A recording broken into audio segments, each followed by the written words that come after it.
90% लोग mutual funds में invest करते हैं बिना समझे कि एक्चुअली हो क्या रहा है उनके पैसों के साथ। और वो समझते हैं वो बेटर डिसीजंस लेते हैं, बेटर रिटर्न्स बनाते हैं और किसी एजेंट की बातों में ब्लाइंडली नहीं आते। आज का वीडियो उसी अंडरस्टैंडिंग के लिए है। हम देखेंगे म्यूचुअल फंड्स एक्चुअली क्या होते हैं, इसके अंदर कौन से एंटिटीज़ होती हैं, पैसा कैसे फ्लो करता है और कौन सी गलतफहमियां तुम्हें एक्सपेंसिव पड़ सकती हैं। शुरू करते हैं प्रॉपर्ली। पहले वो डेफिनेशन जो तुमने कई बार सुनी होगी। म्यूचुअल फंड्स एक पूल ऑफ मनी होता है जो इन्वेस्टर्स से मनी कलेक्ट करके सिक्योरिटीज़ में इन्वेस्ट किए जाता है। यह गलत नहीं है, लेकिन ये इनकम्प्लीट है। अगर सिर्फ इतना समझ के इन्वेस्ट कर रहे हो तो तुम एक पूरे सिस्टम को सिर्फ उसकी सरफेस लेवल से देख रहे हो। असली डेफिनेशन प्रोफेशनल व्यू से क्या है। म्यूचुअल फंड एक रेगुलेटेड इन्वेस्टमेंट व्हीकल है जिसमें हजारों इन्वेस्टर्स का पैसा पूल होता है। एक प्रोफेशनल फंड मैनेजर उस पैसे को मैनेज करता है। एक डिफाइंड स्ट्रेटेजी के अकॉर्डिंग इन्वेस्ट किया जाता है, चाहे वो इक्विटी, डेट या हाइब्रिड हो, और पूरी चीज़ सेबी की स्ट्रिक्ट मॉनिटरिंग में चलती है। ये सिर्फ इन्वेस्टमेंट नहीं है, ये एक स्ट्रक्चर, सिस्टम, रेगुलेशन और बिहेवियर का एक मिक्स है। और ये डिस्टिंक्शन समझना बहुत ज़रूरी है, क्योंकि अगर तुम सिर्फ रिटर्न देख के फंड चूज करते हो तो तुम सिस्टम के बाकी पार्ट्स को कम्प्लीटली इग्नोर कर रहे हो। अब समझते हैं पैसा एक्चुअली फ्लो करता कैसे है। ये वो पार्ट है जहाँ रियल अंडरस्टैंडिंग शुरू होती है। स्टेप 1, तुम 10,000 रुपये इन्वेस्ट करते हो। स्टेप 2, ये पैसा जाता है एएमसी के पास, असेट मैनेजमेंट कंपनी, जैसे HDFC asset management company, SBI funds management. ये लोग फंड को बिजनेस साइड से रन करते हैं। तीसरा स्टेप, एएमसी ने एक फंड मैनेजर अपॉइंट किया होता है। यही वो इंसान है जो एक्चुअली डिसाइड करता है कि पैसा कहाँ लगेगा। फोर्थ स्टेप, फंड मैनेजर उस पैसे से स्टॉक्स, बॉन्ड्स, गोल्ड या फिर कोई इन्वेस्टमेंट इंस्ट्रूमेंट खरीदता है फंड के मैंडेट के अकॉर्डिंग। स्टेप 5, ये जो असेट्स खरीदे गए हैं इन्हें एक अलग एंटिटी होल्ड करती है जिसे अपन बोलेंगे कस्टोडियन। कस्टोडियन का काम होता है इन सिक्योरिटीज़ को सेफली अपने पास रखना। और यहाँ एक इम्पॉर्टेंट बात है, एएमसी और कस्टोडियन इंटेंशनली अलग रखे जाते हैं। क्यों? ताकि एएमसी कभी इन्वेस्टर्स के असेट के साथ कुछ गलत ना कर सके। असेट्स एएमसी के हाथ में होते ही नहीं। यह एक क्रिटिकल फ्रॉड प्रिवेंशन मैकेनिज्म है। स्टेप 6, अब इन सारी एसेट्स की टोटल वैल्यू कैलकुलेट होती है। टोटल एसेट्स में से लायबिलिटीज़ को घटाया जाता है, एक्सपेंसेस को घटाया जाता है, और जो भी फिगर आता है उसको अपन टोटल आउटस्टैंडिंग यूनिट्स से डिवाइड करते हैं। यही बनता है NAV, net asset value. NAV आपके एक यूनिट की प्राइस है और यह डेली कैलकुलेट होती है मार्केट क्लोज होने के बाद। स्टेप 7, और ये सारी चीज़ें कौन मॉनिटर कर रहा है पीछे से? ट्रस्टी। ट्रस्टी एक लीगली मैंडेटरी एंटिटी है सेबी के म्यूचुअल फंड्स रेगुलेशन के अंडर। ये एएमसी के ऊपर वॉचडॉग का काम करता है इन्वेस्टर्स के इंटरेस्ट में। हर फंड हाउस की एक ट्रस्टी कंपनी होती है।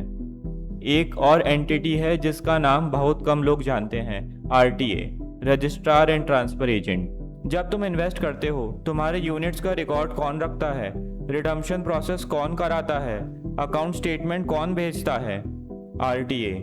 इंडिया में 2 बड़े आरटीएस हैं, सीएएमएस और के फिनटेक। अगर तुमने कभी सीएएमएस का ऐप या वेबसाइट यूज़ की है तो तुमने आरटीए के साथ डायरेक्टली इंटरेक्ट किया है। तो पूरा फ्लो है, तुम इन्वेस्ट करते हो, एएमसी फंड मैनेजर को अपॉइंट करता है, फंड मैनेजर उन रुपयों से असेट में इन्वेस्ट करता है, असेट्स कस्टोडियन के पास जाते हैं, कस्टोडियन उन्हें मैनेज करता है इन्वेस्टर्स के लिए, ट्रस्टी मॉनिटर करता है, आरटीए रिकॉर्ड्स रखता है और सेबी सबके ऊपर है। अब तुम्हें पता है कि ये पूरा सिस्टम एक्चुअली काम करता कैसे है, लेकिन एक सवाल तो बनेगा, ये इतना कॉम्प्लेक्स सिस्टम बनाने की ज़रूरत क्यों पड़ी? म्यूचुअल फंड्स एग्जिस्ट क्यों करते हैं? इन्वेस्टर के लिए भी और जो लोग इन्हें रन करते हैं उनके लिए भी। इसका जवाब सेगमेंट में आगे है।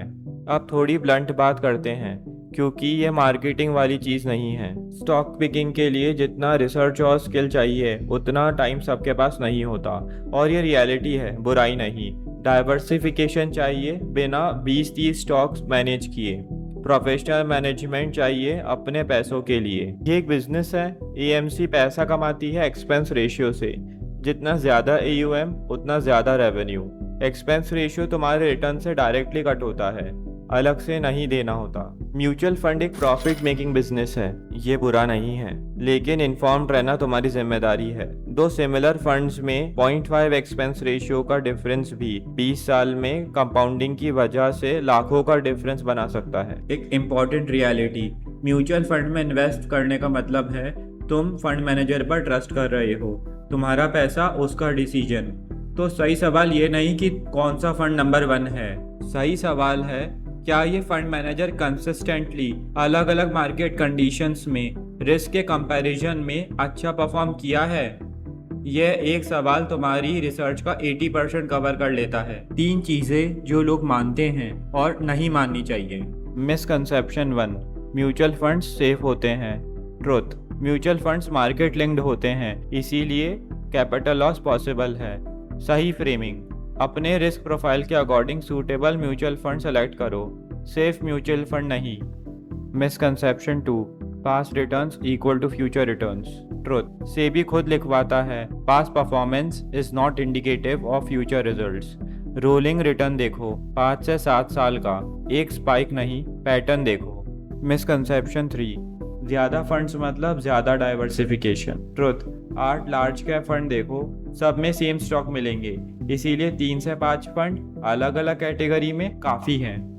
एक चीज़ ले जाओ आज, म्यूचुअल फंड का सक्सेस फार्मूला, सही स्ट्रक्चर प्लस सही strategy plus capable fund manager plus low cost plus behaviour control. पहली 4 चीज़ें तुम रिसर्च से फिक्स कर सकते हो, 5वीं बिहेवियर, वो सिर्फ प्रैक्टिस से आती है और वही सबसे ज़्यादा फर्क करती है। अगर कोई फंड ऑलरेडी है तुम्हारे पास, आज एक काम करो, वैल्यू रिसर्च पे जाओ, fund manager expense ratio 5 year rolling return, 3 numbers बस। धनवेदा पर मिलते हैं नेक्स्ट वीडियो में।